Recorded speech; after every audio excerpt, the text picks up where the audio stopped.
আসসালামু আলাইকুম প্রিয় শিক্ষার্থীবৃন্দ, ক্রিয়েটিভ ম্যাথ স্কুলের পক্ষ থেকে সবাইকে জানাচ্ছি আন্তরিক শুভেচ্ছা। আজকে আমরা অঙ্কটি করব, সেটি হচ্ছে অষ্টম শ্রেণীর গণিত বইয়ের 2.1 অনুশীলনীর 2 নম্বর অঙ্ক।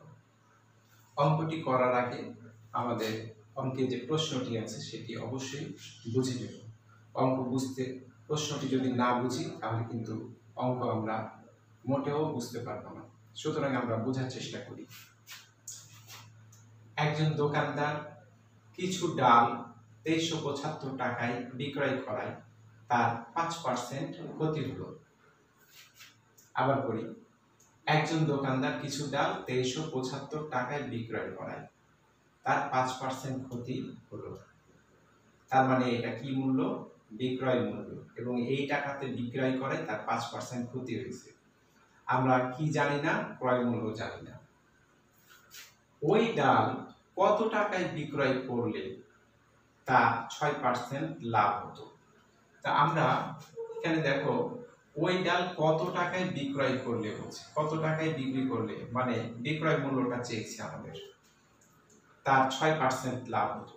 তাহলে আমরা এখানে কি এই লাইনে দেখছি যে আমরা ক্রয় মূল্য জানি না, বিক্রয় মূল্য জানি না, অথচ আমাদের এখানে বলছে যে ওই ডাল কত টাকায় বিক্রয় করলে 6% লাভ হতো। কোন ডাল? তাহলে প্রথম লাইনের ডালটা যেটা, তো এখানে একজন দোকানদার কিছু ডাল 2375 টাকায় বিক্রয় করায় 5% ক্ষতি হয়েছে। এখানে দেখো আমাদের এখানে বিক্রয় মূল্য আছে কিন্তু ক্রয় মূল্য নাই। সুতরাং আমরা এখান থেকে ক্রয় মূল্যটা বের করে আমরা দ্বিতীয় লাইনে ক্রয় মূল্যটা কাজে লাগাবো। দ্বিতীয় লাইনে ক্রয় মূল্যটা কাজে লাগিয়ে আমরা বিক্রয় মূল্যটা পেয়ে যাব। ঠিক আছে, তা আমরা শুরু করি। ডালের ক্রয় মূল্য 100 টাকা হলে, যদি ডালের ক্রয় মূল্য 100 টাকা হয় তাহলে বিক্রয় মূল্য কত কি হবে? 5% ক্ষতি হবে। তাহলে লিখতে হবে 5% ক্ষতিতে ডালের বিক্রয় মূল্য অবশ্যই 95 টাকা, কারণ 5% ক্ষতি হয়েছে। এবারে আমরা কি বের করব? ক্রয় মূল্য। ক্রয় মূল্য বের করব সেহেতু আমাদের ক্রয় মূল্যটা আমাদের শেষে লিখতে হবে, আর প্রথমে লিখতে হবে বিক্রয় মূল্য। তা বিক্রয় মূল্য 95 টাকা হলে ক্রয় মূল্য 100 টাকা, বিক্রয় মূল্য 1 টাকা হলে ক্রয় মূল্য 100/95 টাকা। এরপরে বিক্রয় মূল্য 2375 টাকা। কোথায় পেয়েছি?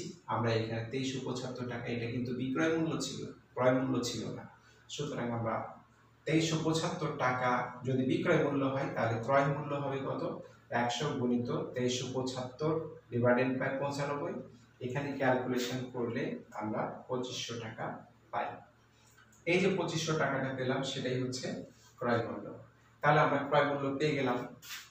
আবার ক্রয় মূল্য 100 টাকা যদি হয় 6% লাভে, আমরা কিন্তু দ্বিতীয় লাইনে 6% লাভের কথা বলা হয়েছে। সুতরাং 6% লাভে বিক্রয় মূল্য 100 যোগ 6 সমান 106 টাকা কি হয়ে গেল? বিক্রয় মূল্য পেলাম। এবারে আমরা কি বের করব? আমরা এবার বিক্রয় মূল্য বের করব। তাহলে আমাদের লাস্টে কি লিখতে হবে? বিক্রয় মূল্য এবং প্রথমে ক্রয় মূল্য। তাহলে ক্রয় মূল্য 100 টাকা হলে বিক্রয় মূল্য 106 টাকা, ক্রয় মূল্য 1 টাকা হলে বিক্রয় মূল্য 106/100 টাকা, এবং ক্রয় মূল্য 2500 টাকা হলে, আগের লাইন থেকে আমরা ক্রয় মূল্যটা এখানে নিয়ে এসেছি, ক্রয় মূল্য 2500 টাকা যদি হয় তাহলে বিক্রয় মূল্য 6% লাভে পাবো হচ্ছে 2650 টাকা। এই হলো আমাদের উত্তর। প্রিয় শিক্ষার্থীবৃন্দ, আমার চ্যানেলটি যদি সাবস্ক্রাইব না করে থাকো এখন সাবস্ক্রাইব করো, লাইক দাও, এবং পরবর্তী ভিডিওটি সাথে সাথে পাওয়ার জন্য অবশ্যই বেল বাটনটি